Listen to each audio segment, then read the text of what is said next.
कभी सुखी नहीं रह सकते, किसी भी हाल में सुखी नहीं रह सकते। और एक सबसे महत्वपूर्ण बात, आप उनके बच्चे थे, आपके भी बच्चे हैं। अब उनका जो बड़ा बेटा है, उनके भी बच्चे हैं, 3 बच्चे हैं। मैं नाम इसलिए इसमें इस वीडियो में डिस्क्लोज नहीं कर रहा, मैं नहीं चाहता किसी को डायरेक्ट इम्पैक्ट हो इस वीडियो से, बुरा लगे। समझदार को इशारा काफ़ी है। कहते हैं ना कि वो एक बड़े बुजुर्गों की कहावत है कि बोया पेड़ बबूल का तो अम्बुआ कहाँ से खाया। अम्बुआ मतलब आम कहाँ से खाया। बबूल का पेड़ लगाया तो आम कहाँ से खाओगे। तो जो आप कर रहे हो वही तो रिटर्न मिलेगा आपको। आपके बच्चों ने वो सब कुछ देखा है, सब देखा है कि हमारे मम्मी पापा दादा दादी के साथ कैसा व्यवहार करते हैं, कैसे उनको उनके साथ वार्तालाप करते हैं, किस तरीके से उनको बेइज्जत करते हैं, बात बात पे बेइज्जत करते हैं। तो वो जो देख रहा है वही तो आपके साथ करेंगे। जो आपने बोया वही तो काटोगे आप। इतना ही नहीं, खाने पीने को लेके हैं। आप समझ सकते हैं कि अगर आपको किसी के लिए किसी के भी घर का मामला हो सकता है, मैटर हो सकता है कि आप घर में बड़े हैं और आपकी वाइफ या आप,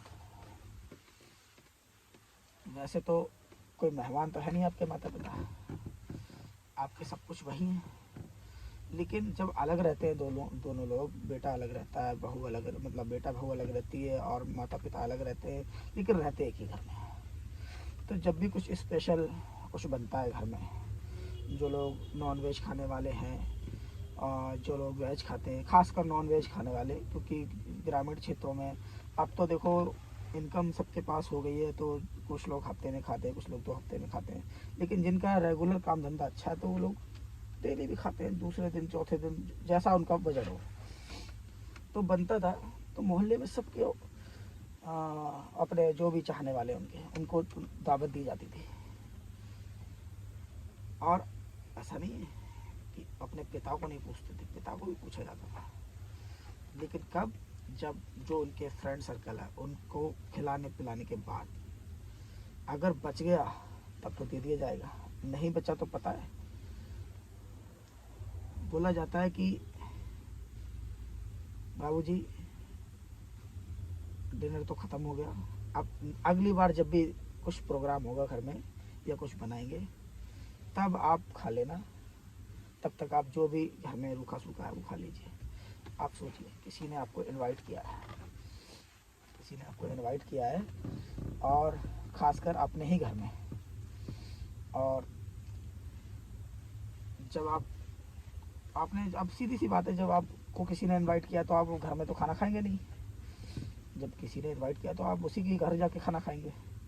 लेकिन आप उस व्यक्ति के घर जाते हैं और आपको पता चले कि नहीं जी, यहाँ तो सारा मामला ख़त्म हो चुका है, जो भी उनका फ्रेंड सर्कल था उनको पार्टी ख़त्म हो चुकी है, माँ बाप के लिए तो कुछ बचा ही नहीं है, और उनको कहा जाए कि अगली बार जब पार्टी करेंगे तब आपको खिलाएंगे। तो फिर उनकी धर्मपत्नी जी वो उनको रूखा सूखा जो भी है वो उनको देती है खाने के लिए, क्योंकि सीधी सी बात है, बुजुर्ग व्यक्ति है, वो भूखा थोड़ी रहेगा, उनको जो भी घर में बना था, पहले से था या नहीं था, नहीं था तो बनाया, उसको दिया जाएगा। तो जो आप कर रहे हैं ना, जो भी पेरेंट्स जिनके घर में भी बुजुर्ग माता पिता हैं, जिनके घर में भी बच्चे हैं, जो भी बच्चे, खासकर मैं बच्चों के लिए कहना चाहता हूँ, चाहे वो किसी भी पद पे हों, कितनी भी अच्छी पोस्ट पे हों या जिस भी हालात पे रहते हो, अपनों से पहले अपने माता पिता को खिलाइए।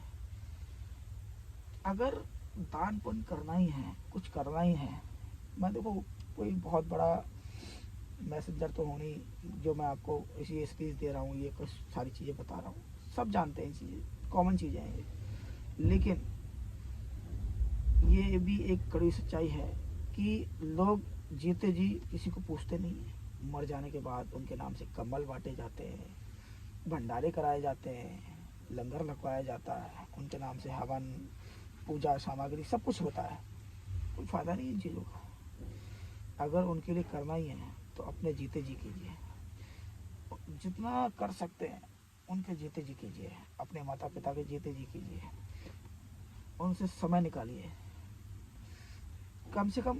ठीक है, मैं ये नहीं कर रहा, आजकल सब बिजी है, कम से कम 24 घंटे में आप आधा घंटा तो अपने माँ बाप के साथ बैठ ही सकते हैं।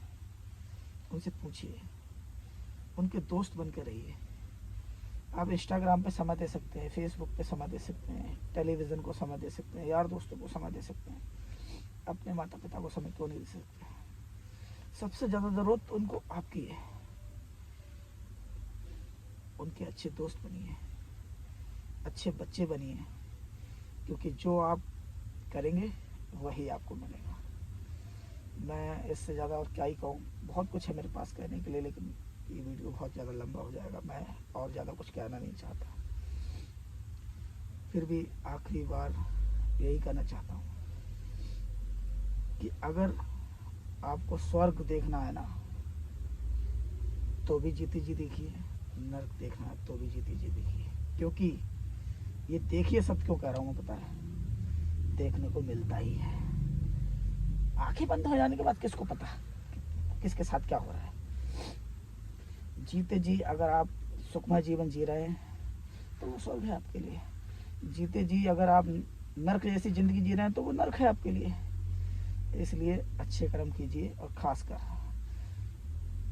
अगर आपके पेरेंट्स आपके साथ हैं तो वो दुनिया की सबसे बड़ी दौलत आपके पास है। जितना समय दे सकते हैं उनको दीजिए, जितना ख्याल रख सकते हैं रखिए, क्योंकि बाद में आपको सब कुछ पैसे से मिल जाएगा। गाड़ी बंगला घर घोड़ी घर मकान नौकर चाकर सब मिल जाएंगे आपको पैसे से, लेकिन माता पिता वो वापस नहीं आएंगे एक बार चले गए तो। इसलिए ज़्यादा से ज़्यादा ध्यान रखिए, स्वस्थ रहिए, खुश रहिए, और हैप्पी लाइफ जिए, और उनको भी, माता पिता को भी अच्छी ज़िंदगी देने की कोशिश कीजिए। बस यही कहना चाहता हूँ मैं। जल्द मिलूँगा किसी और वीडियो में। ये मेरा पहला वीडियो है इस चैनल पे, तो मेरी कोशिश ये रहेगी कि ज़िंदगी से आपको रूबरू कराता रहूँगा। ना तो ये ब्लॉग है, ना तो कोई स्टोरी है, ये मेरे दिल में जो दर्द था, जो अपनी आंखों से देखा है मैंने ये सब कुछ, उस वीडियो के माध्यम से मैंने आप तक पहुंचाया। बस इतना ही कहना चाहिए।